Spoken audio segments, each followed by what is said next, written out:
Okay, we're getting into chapter 2, which we're going to look at tax compliance, the IRS and the tax authorities, the filing requirements, and when you say tax authorities, how, if you get audited, what is the process? We're going to look at that. When you say compliance, the filing requirement, who should file, what forms need to be filed, the certain things, the statute limitations, all this is going to discuss in this chapter.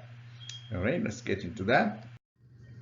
The objective of the lessons here: identify the filing requirement, as I said, for income tax returns, and a statute of limitation for assessment, which we're going to get into detail. Filing requirement, especially we're talking about the corporations, but the beginning we go look at individuals as well. Outline the IRS audit process, how returns are selected, the different type of audit, and what happens after the audit. You got to go through the process. What exactly going on when the IRS send you a letter informing you that your returns are selected for audit. Okay, evaluate the relative weight on the various tax law sources. We're going to look at what tax law sources do we have from top to bottom. Okay, there are various sources. The weight is different from top to bottom. Okay, so we're going to look at that as well. And we're also going to look at legislative process as it pertains to taxation. Who create the laws, especially as far as the tax rates and all kind of stuff, and the laws, how it applies. This comes from the Congress and certain authorities. Perform the basic steps in tax research.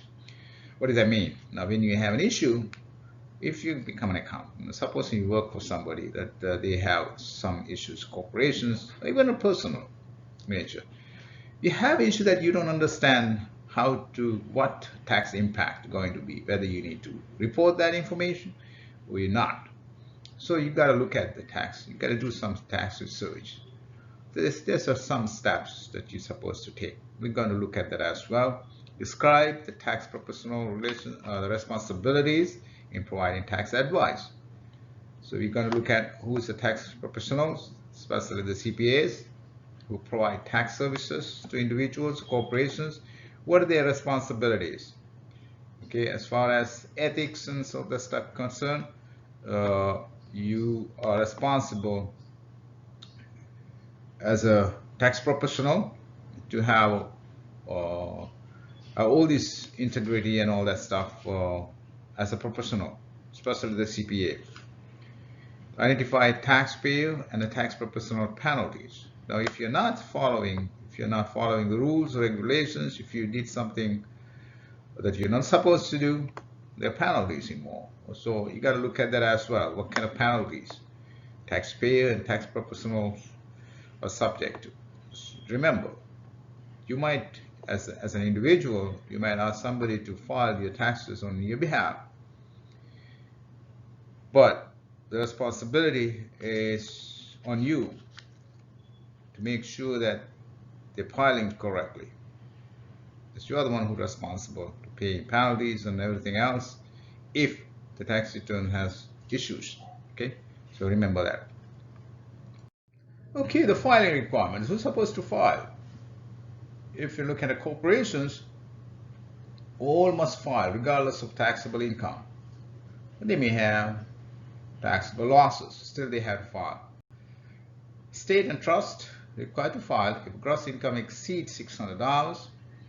Individual filing is determined by the taxpayer's filing status. Filing status means you're filing individually, the single filer, or you are filing married filing jointly, or head of household, or this different type of status. That's what they call. And age also important because certain age groups like senior, or if you're over 65 or so, you get some additional deductions. That's what this means. And also gross income limitation applies. If you are not reaching that threshold, you're not required to file. Okay, we'll get to that as far as the filing is concerned. Here's the filing threshold for the individuals. As far as single gross income for 2020, threshold is 12,400. What does that mean? If you're making less than 12,400, you're not required to file. That means if you're 12,400, you have a standard deduction of 12,400, then you don't have any taxable income, so you don't pay tax. But remember that you or even a single 65 and older, you have additional $16.50 additional deduction allowed. Again, same thing applies to married filing joint return. You have a standard deduction of 24,800, so you're not required to file. Remember that you're not required to file. But remember, if you work and earn this income, they're going to deduct, they're going to withhold certain amount of taxes, right? If you're not filing, you're not going to get it back. Keep that in mind. If you have any withholdings for federal tax purposes, make sure you file that you got a refund. You don't owe any taxes. Still, if you don't file, you don't get a refund. Keep that in mind. Make sure you file if there's a withholding tax involved. This is similar. This is filing status and age, head of household, 18,000. That's the deduction, the standard deduction. Now remember, there's no exemptions since 2017, so we have only standard deduction allowed. These are just go over. That's you have. Make sure you look at your textbook also. This explains in detail. Okay, return due dates is also important to avoid penalties and interest. So individuals 15th day of 4th month the following end of tax year. Usually for individuals, you have tax year is always going to be calendar year, December 31st. But corporations, you have different dates depending on their tax year. Their tax year may be different, maybe a calendar year, maybe fiscal year. You know what a fiscal year? What's the difference between a calendar year and a fiscal year? The calendar year ends December 31st, but fiscal year can be any day during January 1 through December 31st. Okay, partnership as corporations, 15th day of 3rd month the following end of tax year. Due dates on a Sunday, Saturday, Sunday or holidays are extended to the next business day. Individual corporations and partnerships are allowed to apply for an automatic extension. If you are so desire, or if you need extra time, you can apply for an automatic extension. But that doesn't mean that if you owe taxes, you must pay. This is only to file. Remember, this filing extension doesn't mean that you can pay taxes late. Okay, you must pay tax by the due date to avoid interest and late penalties. This is an example, the due dates example. You can look at the corporation XYZ Inc. has a tax year that ends on August 31st. As I said, it's not a calendar year, it is a fiscal year. When will its tax returns due? December 15th. Remember, for 1.5 months later. So that's the December 15th. 3.5 months later. Okay, 3.5 months later you got to file it. Now, assuming the corporation file an extension, when would the tax return due? It's the following June 15th. So 6-month extension usually you get. Okay, the statute of limitation is very, very important concept. Very important. For various reasons. I think that's to protect the taxpayer. The IRS can go after the taxpayer when the statute of limitation expires. Same applies to the corporations or whatever it is. The corporations should consider taxpayer as well, not only individuals. What is the statute of limitations? Open tax returns are filed with the incorrect amount reported either the taxpayer's favor or the government favor can amend their returns at a later time if they find out. Okay, the statute of limitations, the time in which the taxpayer can file an amended return or the IRS can assess a tax deficiency, which means, now suppose you say the taxpayer incorrectly filed a return, and what happens, you owe only $20,000, but because of the error they came out $25,000. You paid it $5,000 extra, so overpayment. So you got to amend your return to get your money back, but only you have 3 years to do so, right? Statute of limitation. If a statute of limitation expires, you can go back and amend your return. So it generally ends 3 years. Okay, this 3 years from the later of the date of the tax return was actually filed or to the tax return's original due date.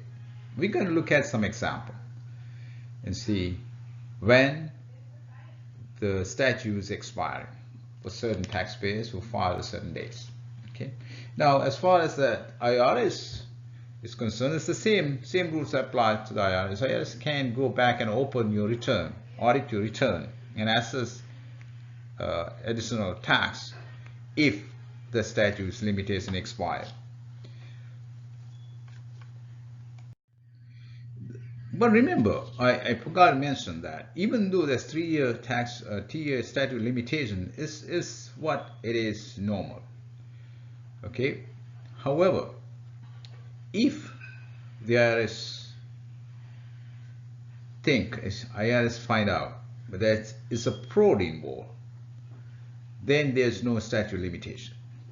If you have filed returns 25% less income reported, then the extension, 3-year expiration of statute is going to be extended to 6 years, and so on and so forth. There are different rules apply for different situations. If it's a fraud involved, there won't be any statute applies. So IRS go back and open the return anytime.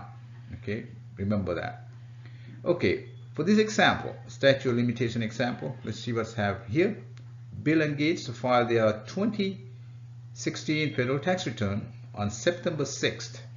Okay, remember they filed September 6th, 2016, or rather 2017, after receiving an automatic extension to file their return by October 16, 2015. Usually they had to file by April 15th, right? But they got an automatic extension, so they filed the return. Automatic extension expires October 16, but they filed on September 6th, a little ahead of time.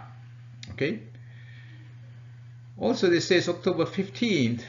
It fell on Saturday, that's why it's 16th. When does the statute limitation ends for their 2016 tax return?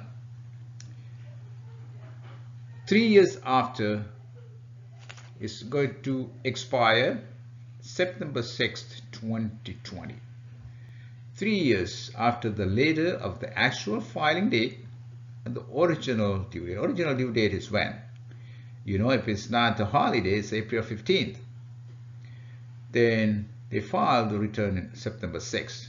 They start counting 3 years from the date they file the return. Okay, it's the later of filing due date or actually filed. Now the important thing to remember, IRS audit selection. If you are the tax professional, you have to know that, right? When you have clients, you got to know how to educate them. In general, a taxpayer's return is selected for audit because our IRS believes that the tax return has a high probability of being incorrect. Whether it's underpayment or whatever it is, the IRS is going to see, I could think, they assumes, but there's some issues here. They didn't file it properly. Okay, so they're going to select that. How do you select it? You cannot go each and every tax return you file, but there's a mechanism in place. The IRS uses a mathematical formula. or algorithm, or if you will, to pick the certain returns based on the results, those whatever the method they used. The IRS uses computer programs to identify tax returns that might have an understated liability. Understated liability, you paid less, right? Okay, there's a couple of systems that use all these things. Information matching program. What does that mean? Sometimes you know what those are. That's the important thing. Especially when you have, if you work someplace, you know you get W-2, right?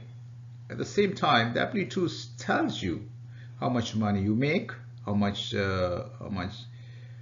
taxes withheld, how much money you paid to the IRS, everything is involved. So when you put together your tax return, suppose you do an error by mistake, you got $110,000 income for that year, but you put only 100,000. You omit or you missed 10,000. So how are they going to figure out whether you made an error or not? As you know, your employer must send. They also do send that information to the IRS electronically by your social security number. They post this information every quarter. They send the information. Okay, the IRS has a document says your total income for that year is 110, but you reported only 100,000. There's a matching. See the information matching program, and see, okay, it seems like you made a mistake. So they're going to tell you, okay, you underreported $10,000 of income. What happened here? They usually send a letter, a mail, informing that they're going to make an adjustment for that amount. Okay, that's how it's matching works. Okay, now we look at the type of audits that the IRS usually conduct. The correspondent examination. What is that? It's the most common audit. Usually when we have some not material items that need to be corrected, usually send a letter conducted by mail and are generally limited to 1 or 2 items on the return. Okay, that's the correspondent letter. It's not a big deal, but it still needs to be corrected, right? So then we have office examinations. The second most common type of audit, conducted in the local IRS office, and tend to be broader in scope. Now this one is not much of an examination, in the sense they just find out something missing or some kind of an error in your part, the taxpayer's part. Then they're going to correct it and send you the letter saying that we make adjustments based on what the information we have. But if you are not agreed, then you have to provide the documentation, what we call substantiation, to that effect. So that's about it. Okay, but here it's the office examination is a little more than that. So they pick the return to audit. Okay, now this one is not an audit. It's just find something and they're just going to fix it. Here is an audit. That one, what they're going to do, they're going to pick and they're going to look your return very closely, the different items. Maybe for whatever reason the IRS thinks that you didn't file it correctly. There are many things missing, whatnot. Okay, the IRS doesn't believe you include right income, you exclude right expenses, you deducted right expenses, so that they're going to look a little deeper. Okay, that's again, these are, it's not material item, these are not a big case. These most probably individual returns, most probably small corporations, right? So that kind of stuff. So then we have field type of examination, field examination, which is the largest one. Okay, the least common audit as far as the percentage wise is concerned. We don't audit too many of these because this is too big. A lot of agents working on certain, if it's a large corporation, sometimes 3-4 agents working on different areas. We have domestic agents. Domestic agents means the people who looking at domestic type of issues. Okay, your income, your expenses, those kind of things. But we got international agents who are working on different type of issues, transactions between foreign and US. And then you have what you call transfer pricing specialists, looking at what do you mean transfer pricing? You have related entities here and abroad, foreign. Suppose you have two entities, US is the parent, and you got a subsidiary in UK. You have transactions between these two entities. When you have a situation where that kind of transactions, you tend to, if you're looking at the UK, it's not a good example. Let me say something here. Okay, you got a US parent has a subsidiary in what do you call Ireland or some low tax jurisdiction, different areas, Bahamas. Okay, those kind of entities, say Bahamas, they have entity. So what happens, people in the US, suppose they'll say they are sending product to this entity, much lower price, and this entity sells that's to another entity worldwide at a higher price. What's that means? US manufacture the goods, says the cost is 100, you're selling it to this your related party for $110. So you're keeping only $10 here, but you have all the expenses to cover, right? So you're not making that much of money. But when they sell the units to this entity where the tax is very low, say Singapore or in different places, they have much lower taxes than US. So these people, the actual retail price says $200, that unit. So how much money they make? They're getting $410 from the parent, and they're making $90 on the unit that they sell to other third parties, right? So is this reasonable? No. We, the IRS, go and look at that kind of a transaction and say, what are you talking about here? You're the manufacturer, you're making $10, but they're distributor. They're just selling the items making $90. That's not how process is supposed to work. That's the transfer pricing comes in. So we're going to make a change here. We're going to say, okay, US is supposed to charge maybe $180, $190, and you're selling for $200. It's okay for you to get $10 profit on this item because you don't do nothing but the sales. Okay, US has all the know-how, okay, to manufacture this product. So that's what international agents, that's what transfer pricing agents looking at. We got economists looking at. We got all kind of financial product people. It's depending on how big the entity is. The old kind of people working on that. Okay, that's the field examination. It takes months to years. Sometimes the larger corporations, it's the one cycle, the 1 year or 2 years together. It's going to work maybe 3-4 years to finish the audit. Okay. Now, since we know the type of audits, now we're going to look at, okay, what is the next item? We say we made an adjustment. We made an adjustment. So we sent to the taxpayer. We talk to the taxpayer. Taxpayer, usually, this is what's going to happen. We propose an adjustment. That's one step. Okay. When we propose an adjustment, we're going to issue, taxpayer don't agree, so whatever, we're going to issue 30-day letter. Okay. You have to respond to us within 30 days. Okay, then if the taxpayer says we are not agreeing with this, then you got to have something called appeals get involved. IRS has appeals. Again, as I said, I think before, appeals, that's an independent entity within the IRS. So the appeals is going to look at the issue as well. So if that doesn't help, gets issue 90-day letter. Courts gets involved. If the taxpayer doesn't agree, the courts gets involved. It's going a little higher and higher, all the way to Supreme Court. Okay, that's how it works. That's how this the larger the adjustments are going to get resolved. It's the small amounts, not so much. But suppose we say with the larger corporation, we make adjustments over 100 million, 200 million dollar adjustments. It's a lot of money, so that the taxpayers doesn't want to pay. They're going to go all the way to Supreme Court if necessary to get a reduce. All right. Again, there's a lot of information as far as tax authorities and how the process works when we have audit issues. You have to read the book, read the tax.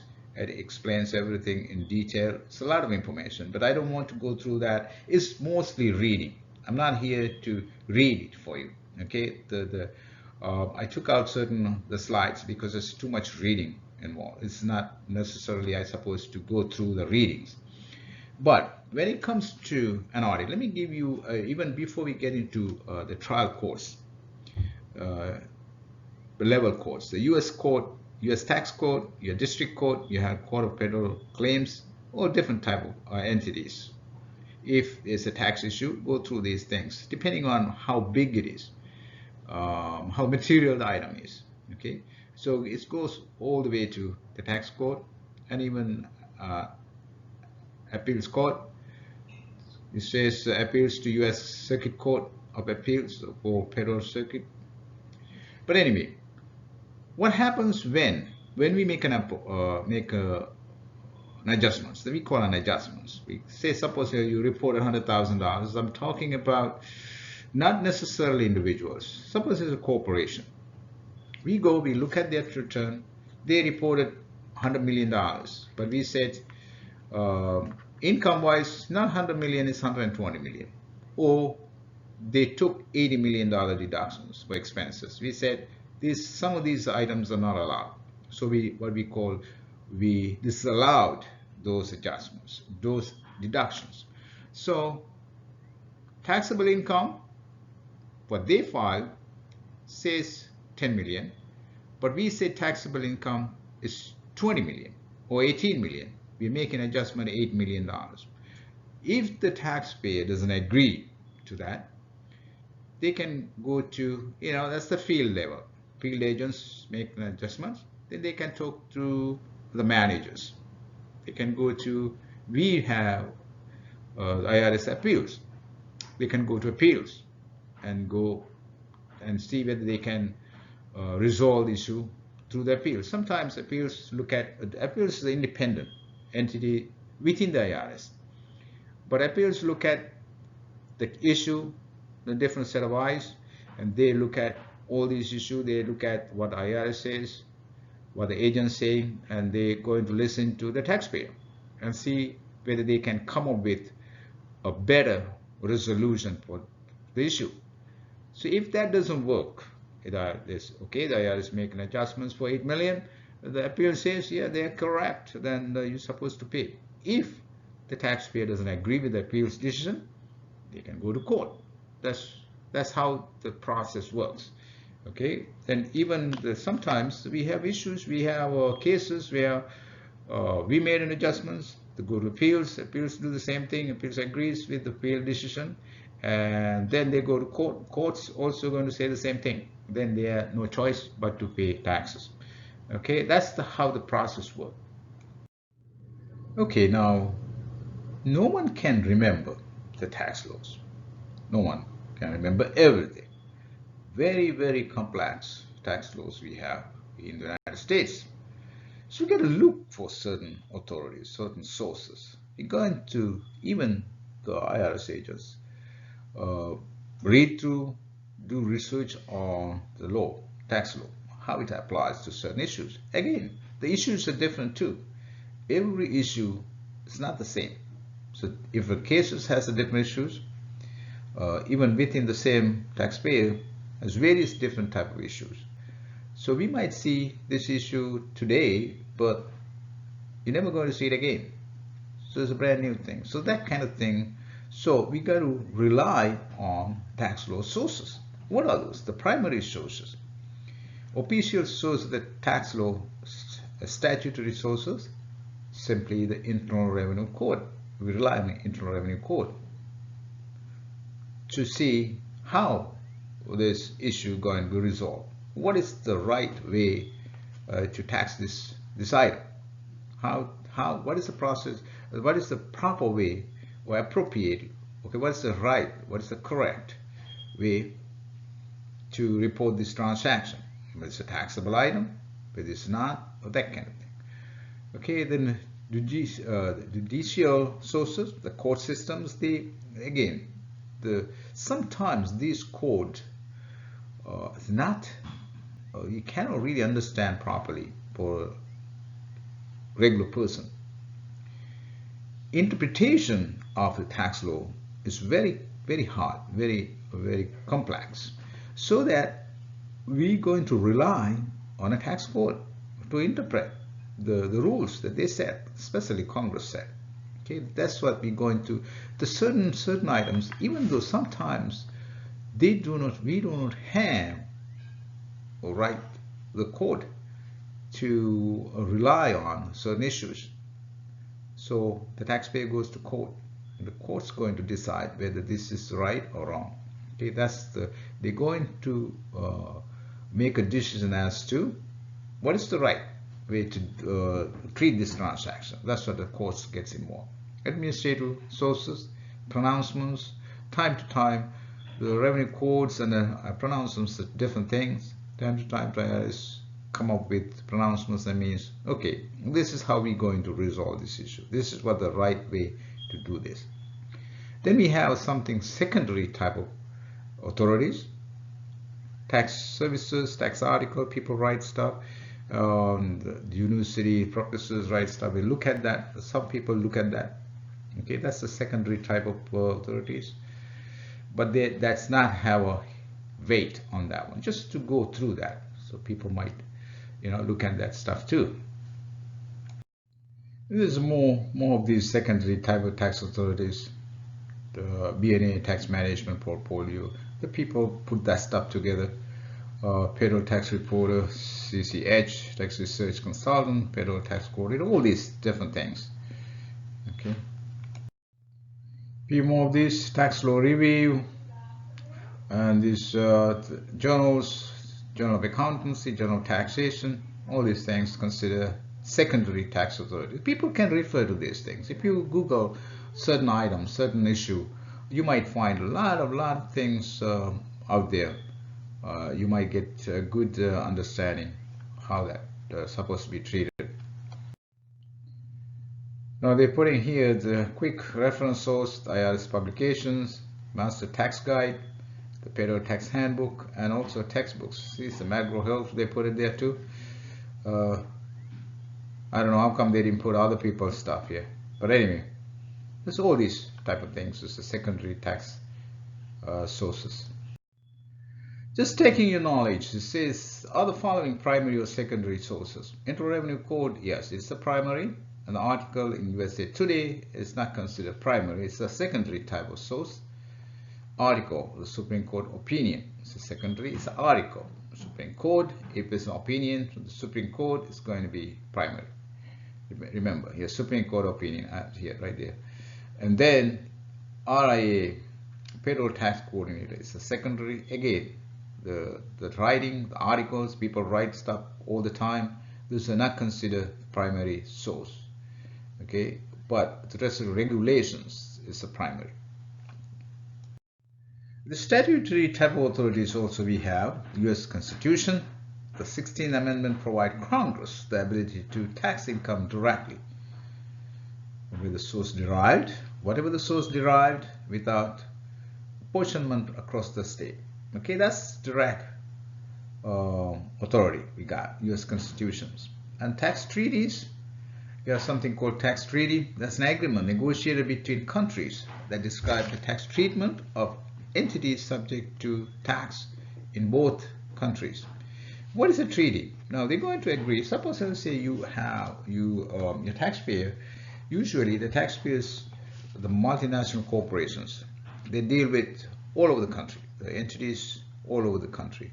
Suppose you have an entity here in the US, owns an entity in UK. They do a business, what you call intercompany transactions. Suppose the UK pays US $100 million in interest, dividends, whatever it is. So who has the priority to tax this 100 million? Well, those kind of thing. And treaty allows a lower rates to certain countries. Say applies over here, over there. So same thing. Okay. So suppose they say if it's a dividend or the interest, say they're going to charge 10%. US charge 10%, and the UK allow the same thing going the other way. So that's the treaty, just an agreement between countries for certain transactions. Just going over a little bit of other information. Again, you can read this stuff for the tax or the judicial sources, the court system that have impact on the taxation, tasked with the ultimate authority to interpret the Internal Revenue Code and settle dispute between taxpayers and the IRS. That's where people go. If they can agree with the IRS decisions, if they don't want to pay taxes, IRS says you owe this much of money, the taxpayers disagreed, so they can go to court. The Supreme Court, the highest judicial authority, the same authority level as the Internal Revenue Code. The Court of Appeals, 13 circuit courts, the next level of judicial authority. What happens here is the problem is, yeah, Internal Revenue Code is there. That's the same authority. The problem is, for the most part, the taxpayer or the IRS agents sometimes not necessarily interpret the law properly. So that's the reason we go to court to make a decision. They're going to settle dispute between these two taxpayers and the IRS. Okay, again, these are the court systems that I'm not going to give a trial level. The trial level courts, that's where it's the beginning. Okay, the tax court, court of federal claims, the district court. Okay, the courts apply to the doctrine. Okay, so then they cannot really settle. The taxpayer doesn't agree to their decisions, then they can go to highest court, as you see the prior slide. Now we're looking at administrative type of sources. The U.S. Treasury, regulations. The U.S. Treasury issues regulations. The U.S. Treasury Department official interpretation of the Internal Revenue Code. There are three different forms. They're going to issue certain ways. This is sometimes this originally is proposed document, and then it's going to become a temporary. Then it's going to be final. Temporary usually stays like 3 years or so before it make it final. Okay, the three different purposes. Interpretative type of purpose of issuing this, because sometimes the taxpayer says, okay, I don't understand, or even the IRS says this rule doesn't make sense. Can you give some examples? Can you give some, explain this, is clarify what this is? Okay, then it's going to, that's the interpretative. So what this means. Then you have something called procedural and the legislative purposes. A similar type of some administrative sources include the revenue rulings, less authoritative weight, but they provide a much more detailed interpretation of the code. Application to specific factual situation. Again, we do not have a code, the IRS revenue code doesn't include everything under the sun. That's when you have certain issues. There are issues that we don't know how to interpret that, how to going to treat. So that's why revenue rulings comes into play. Revenue procedures explain a great deal IRS practice and procedures in administrating tax law. Then you have letter rulings, less authoritative but more specific than revenue ruling. Regulates, applies to specific taxpayer. Again, letter rulings, sometimes taxpayer says send a request to the Treasury asking certain exceptions to the certain rules. So Treasury going to look at that with the IRS and give a letter just for only that taxpayer. That's it. It's not necessarily ruling for everything, but just for that specific issue. Okay, that's what the letter ruling is all about. Okay, when it comes to tax research, when you have an issue that you don't understand properly, how to treat that is what is the step? Step one, understand the facts. Facts means what happens exactly. What is the transaction look like? So again, when it comes to these multinational, multi-billion corporations, they structure the certain transaction in such a way that nobody can understand. So that's why the facts. Okay, what happens here? They structure the acquiring or they merge with other entities, the loans, all kinds of things. I've seen so many type of transactions. That's spin your head sometimes. That's how complicated they are. To understand the facts is the first steps. Then you have to identify the issue. What exactly the issue here? Okay, whether the way they treated, is it correct? Locate relevant authorities. Now you have to see, okay, I find this issue. This is the issue. But what is the relevant authority, relevant rules for this type of issue? That's the step two. Analyze. You can analyze this. Okay, this is really, that's what it is. The document and communicate the result. Okay, so that's a few steps. Let's go to the next slide. Another area we're getting into are the two types of tax service used in tax research, annotated and the topical. Research question often consider questions of facts or question of law. What does that mean? Sometimes we have an issue. We do not know really what are the facts. So that's going to be a problem. So you can understand the facts first. Okay, that's why we're going to do some research to find out, okay, what exactly happened here. And then we also have, not the facts, here we identify the facts, but how does the law apply? So that's a specific situation. So that's the next thing. The answer to a question of facts hinges upon the facts and circumstances of the tax-based transaction. But the law hinges upon the interpretation of law. So sometimes we do not understand what exactly the rule says. So that's why we do some research on that. Okay, then what happens? So we did research and we got some information. One place says something different than the other. So then what you're going to do? When a researcher identified that different authorities have conflicting views, she or he should evaluate the hierarchy. Suppose you say, okay, somebody says lower court decide this is it.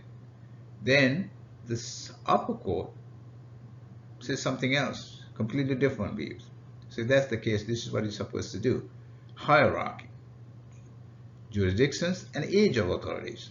Means how old that decision is. Once the tax researcher has identified relevant authorities, she must make sure that authorities are still valid and up to date. Tax research, you have to do certain steps to go through and make a final determination as to what is the correct ruling, what is the correct treatment for certain issues, that issue that you are looking at.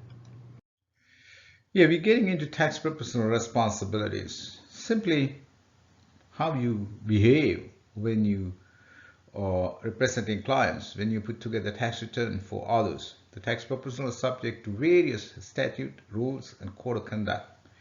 The CPA, AICPA, Code of Proportional Conduct, Statement of Standard for Tax Services, IRS Circular 230, State Board of Accountancy statutes. So it's very important that you as a tax professional representing your clients, taxpayers, to follow these rules, ethics.